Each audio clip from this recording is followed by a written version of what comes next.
Hey there, all you Métis artisans, musicians, and small producers of services and products.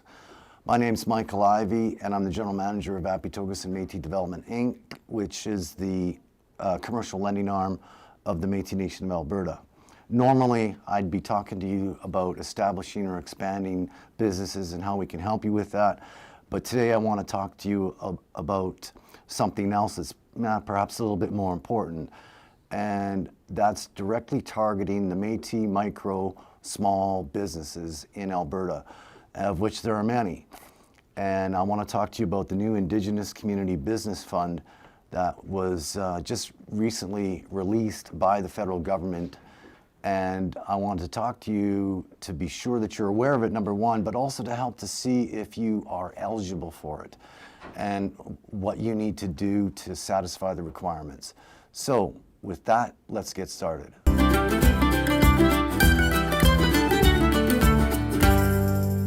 So the purpose of the Indigenous Community Business Fund, or the ICBF, is to provide economic relief to Métis micro and collectively owned businesses that have fallen through the cracks. That was the theme of the Director General when we put this program together 3 or 4 months ago.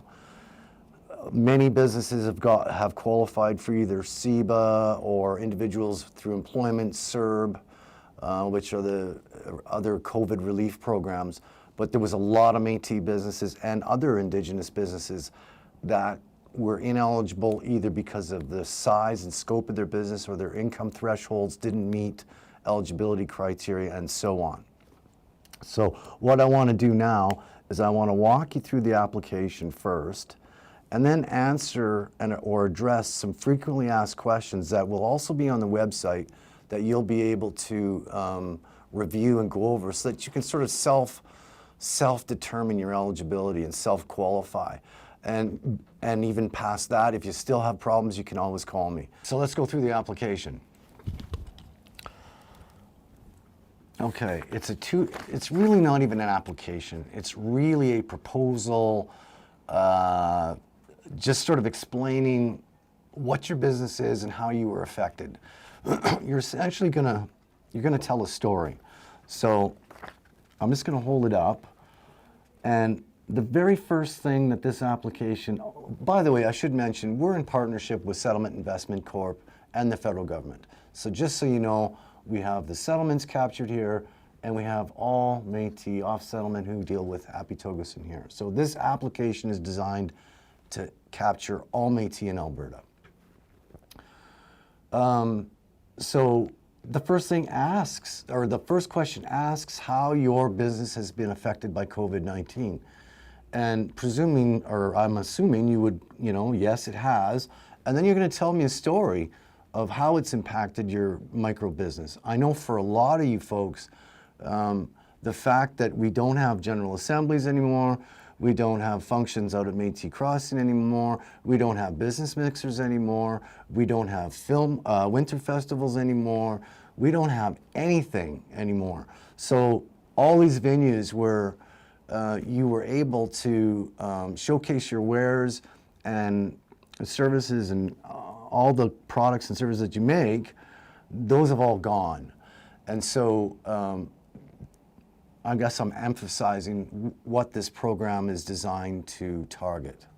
So you're going to tell me a little story here, and then, what's the current status of your business operation? Still in operation, essential, service, or has COVID been making me change the way I operate? Are you planning to resume your operations once the conditions allow? I know that some of you are actually still doing it online. You're doing as best as you can. And then this question here, has your business applied for and received any of the following COVID-19 relief assistance? I mentioned CEBA, the Canada Emergency Business Account, and CERB, the Canada Emergency Response Benefit.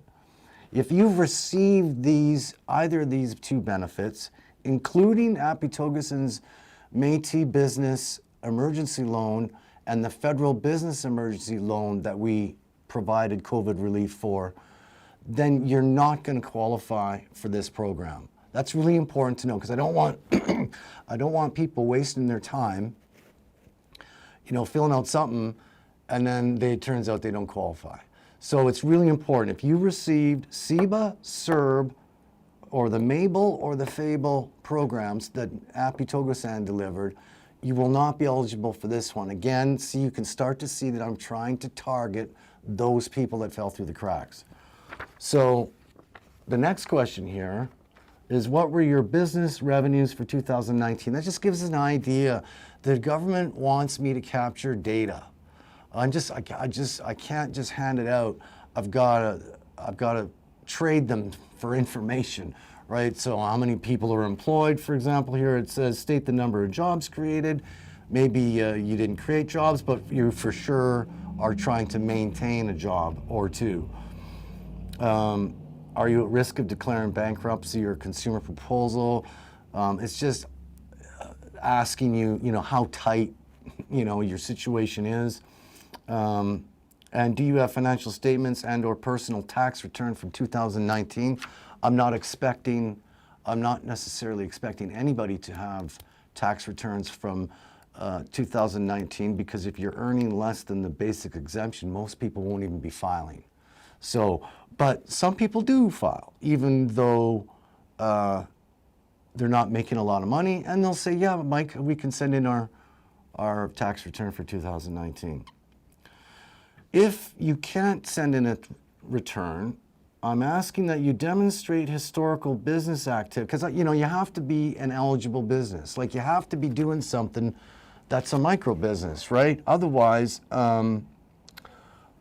you can't qualify. It's not just a program for anything. So if you have like bank statements that show supplies, or you have, for the musicians, they used to have schedules where they played, just something that demonstrates that that this was what your business was, and these were the expenditures or the schedules. Like, for example, jam makers, they've got all kinds of ingredients that go into all that, or the bannock, or the beadworking folks, they have tons of purchases and supplies.